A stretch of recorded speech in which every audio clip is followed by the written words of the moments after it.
অনেক ভাই বোনের চাওয়া, অনেকেই কমেন্ট করে থাকেন বা চিকিৎসা নিতে চান যে তাদের গোপনাঙ্গ কালো হয়ে গেছে। আগে ভালো ছিল, এখন কালো হয়ে গেছে। স্ত্রীর কাছে যেতে, পার্টনারের কাছে যেতে লজ্জা পাই।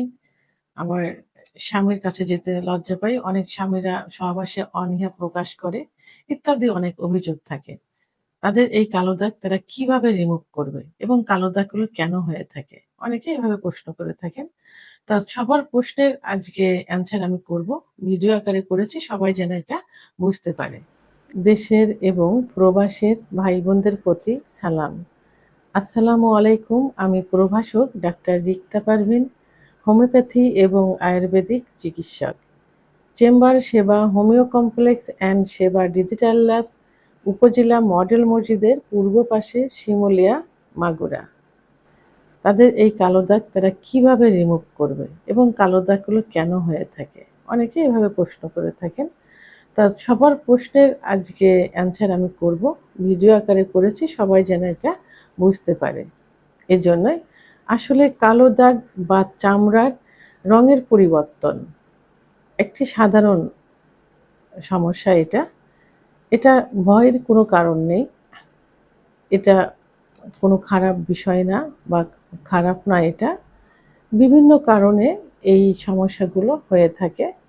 তো সঠিক চিকিৎসা এবং সঠিক পরিচর্যা করলে এটা ঠিক হয়ে যায় এবং এর উজ্জ্বলতা ফিরে আসে।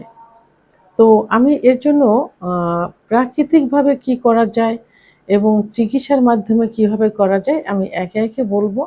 তবে যারা ভয় পেয়ে থাকে যে এই দাগগুলো কেন হচ্ছে বা কেন হয়, অনেকে গ্রামের অনেকেই অনেক কিছু সন্দেহ করে থাকে যে হয়তো খারাপ মেলামেশা করলে, খারাপ সঙ্গ পাইলে হয়তো এরকম দাগ হয়ে থাকে। গ্রামে এভাবে অনেক প্রচলিত আছে, আবার অনেক প্রচলন আছে, এখনো এটা ভেবে থাকে। আসলে না, এটা আদৌ ঠিক না। এর পিছনে সিম্পল কিছু কিছু কারণ থাকে, সে কারণগুলো আমি বলবো। প্রথমত হলো কিছু হাইপার পিগমেন্টেশন থাকে, যেটা অতিরিক্ত মেলানিন উৎপাদনের কারণে ত্বকে লালচে এক ধরনের দাগ পড়ে ত্বকের উপরে। এটা আস্তে আস্তে কালো ধরনের হয়ে যায়। তো এটা কোনো ক্ষতিকর নয়। এটা কোনো ক্ষতি করে না। এটা সঠিক পরিচর্যা পাইলে ঠিক হয়ে যায়। এবং কিছু ঘর্ষণের কারণে এটা হয়ে থাকে। যেমন যদি আঁট-শাঁট কাপড়-চোপড় পরে এবং যদি চর্বি বা মেদ থাকে, তাহলে সেখানে প্রতিনিয়ত ঘর্ষণের কারণে কিন্তু এটা হতে পারে। অনেকে যে পেন্টিগুলো পরে, যে মানে অ্যা সালোয়ারের নিচে যে পেন্টিগুলো পরে, ওইটা অনেক টাইট হয়ে থাকে, রাবার লাগানো থাকে, যে কারণে এটা হয়। আবার পুরুষেরা জাঙ্গিয়া পরে, অনেকে জিন্সের প্যান্ট প্রতিনিয়ত পরে থাকে। তখন ওখানে কোনো নিয়ে প্রতিনিয়ত ঘর্ষণ লাগে, কোনো খোলামেলা থাকে না। যে কারণে আস্তে আস্তে জায়গাটা লালচে লালচে কালো কালো দাগ হয়ে যায়। ঘামাচি বা ফাঙ্গাল ইনফেকশন থেকে এটা হয়ে থাকে। অনেক সময় ওখানে একটু স্যাঁতসেঁতে থাকে, যে কারণে ওখানে ফাঙ্গাল একটা দাউদের মতো একটা ইনফেকশন হতে পারে, বা অনেক ঘামাচি হয়। এটা ক্রমান্বয়ে ওখানে আলো বাতাস যেহেতু পায় না, ক্রমান্বয়ে ওখানে কালো আকার ধারণ করে। এটা ফাঙ্গাল ইনফেকশন এটাকে বলে থাকে। আবার ধর্মীয় বা হরমোনজনিত কিছু সমস্যা কারণে এটা হয়। যেমন গর্ভবতী অবস্থায় কিন্তু এটা হয়ে থাকে, বয়ঃসন্ধিকালে কিংবা হরমোনের তারতম্যের কারণে এটা হয়ে থাকে। অনেকের ধর্মীয় কারণে ওই যে কিছু নিয়মতান্ত্রিক কিছু থাকে, একদম মানে আবদ্ধ জায়গা থাকতে হবে, খোলামেলা থাকা যাবে না। তাই মানে গায়ের গঠন বোঝা যাবে না।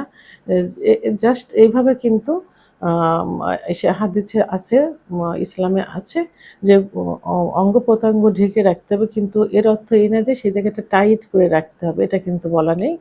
তো ইসলাম শান্তির ধর্ম, সেহেতু সেখানে খোলামেলা আট-শাট কাপড় পরা যাবে না। যেমন এখনকার বোরখাগুলো যেভাবে পরার নিয়ম, কিন্তু এখন বোরখা হয়ে গেছে সালোয়ার কামিজ, জাস্ট এরকমই। তো কিছু কুসংস্কার পর্দায় যারা থাকে তাদের এই এটা হয়। এবং আ হরমোনাল কিছু তারতম্যের কারণে হয়ে থাকে। চর্মরোগ, কিছু চর্মরোগ ওখানে সেরে যাওয়ার পরে কালো দাগ হয়ে যায়। সেখানে পরিষ্কার পরিচ্ছন্নতার অভাবে কিছু খারাপ অয়েনমেন্ট ব্যবহার কারণে ওখানে লালচে দাগ হয়ে থাকে। ওষুধ বা রাসায়নিক প্রতিক্রিয়া, কিছু ওষুধ আছে যার প্রভাবে, যার পার্শ্ব প্রতিক্রিয়ায় কালচে ধরনের হয়ে যায়। রোগটা সেরে যায়, চর্মরোগ সেরে যায়, বাট সেখানে দাগ হয়ে যায়। এবং কিছু প্রসাধনী আছে যেগুলো ব্যবহার করে, কিছু লোশন, কিছু অয়েনমেন্ট, এই জাতীয় কিছু ক্রিম, যেগুলো ব্যবহার করার কারণে ওখানে মানে ভালো করতে যেয়ে খারাপ হয়ে যায় অনেক। যেমন মুখে অনেকে ভালো কিছু মাখতে গিয়ে মুখটাই কিন্তু অনেক সময় নষ্ট হয়ে যায়, পুড়ে যাওয়ার মতো হয়। অনেক কিন্তু আপনারা ইউটিউবে দেখবেন, বিভিন্ন ইনফরমেশন থেকে কিন্তু এটা পাওয়া যায়। তো এই জন্য ডাক্তারের স্কিন স্পেশালিস্ট অথবা ছাড়া, ডাক্তারের পরামর্শ ছাড়া কখনোই এইসব লোশন নেওয়া যাবে না। এবং ভালো রেজিস্টারকৃত ডাক্তার ছাড়া, যে ডাক্তারের কাছে গেলাম চর্মরোগ হয়েছে, যে কোনো একটা ক্রিম দিলাম, দ্রুত সেরে গেল, কিন্তু সেখানে বিভিন্ন দাগ স্পট থেকে গেল। এই জন্য ডাক্তারের কাছে যাইতে হবে, রেজিস্টারকৃত ভালো ডাক্তারের কাছে যাইতে হবে, এবং স্কিনের পরামর্শ নিয়ে লোশন ব্যবহার করতে হবে, আপনার স্কিনের সঙ্গে যেটা অ্যাডজাস্ট হবে সেই জাতীয়। এখন এর চিকিৎসা আছে, আমি যে চিকিৎসা বলবো, এর হোমিওপ্যাথি এবং আয়ুর্বেদিকে ভালো চিকিৎসা আছে। তবে হোমিওপ্যাথি চিকিৎসা কিন্তু খুবই ক্রিটিক্যাল একটা চিকিৎসা। এটা পুরা লক্ষণের উপর ভিত্তি করে, এবং চামড়ার বা স্কিনের যে তার সমস্যাটা কেমন, রংটা কেমন, ওটা এই চর্মরোগ হলে সেটা লালচে হচ্ছে না গোলাপি হচ্ছে না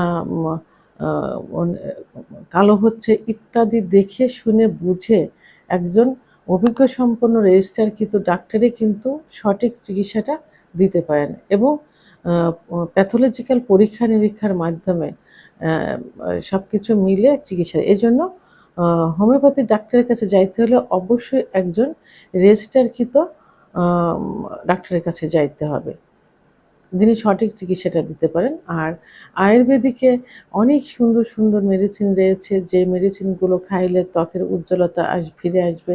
কিছু ওয়েল আছে, যে ওয়েলগুলো ব্যবহার করলে ত্বকের উজ্জ্বলতা ফিরে আসবে, এবং এই লালচে ভাবটা, কালো ভাবটা সরে গিয়ে সেখানে একটা ন্যাচারাল কালার চলে আসবে। তাহলে চিকিৎসা নিতে হলে অবশ্যই হোমিওপ্যাথি আয়ুর্বেদিক রেজিস্টারকৃত ডাক্তারের শরণাপন্ন হতে হবে। এখন আমি কিছু প্রাকৃতিক চিকিৎসা বলবো। কিছু প্রাকৃতিক ঘরোয়া পদ্ধতিতে কিছু চিকিৎসা আছে, যেগুলো ব্যবহার করলে হালকা যে দাগগুলো থাকে এই দাগগুলো কিন্তু উঠে যাবে। প্রথমে আমি বলবো অ্যালোভেরা জেল। অ্যালোভেরা কিন্তু এমন একটা জেল যেটা মুখের লাবণ্যতা ফিরিয়ে নিয়ে আসে, এবং টোটাল বডিতেই কিন্তু অ্যালোভেরা জেলটা ব্যবহার করা যায়।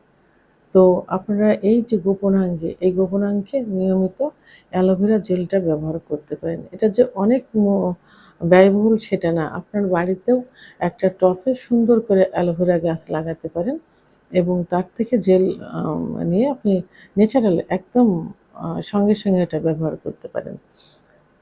আরেকটা যেটা আছে সেটা হলো লেবুর রস এবং মধু।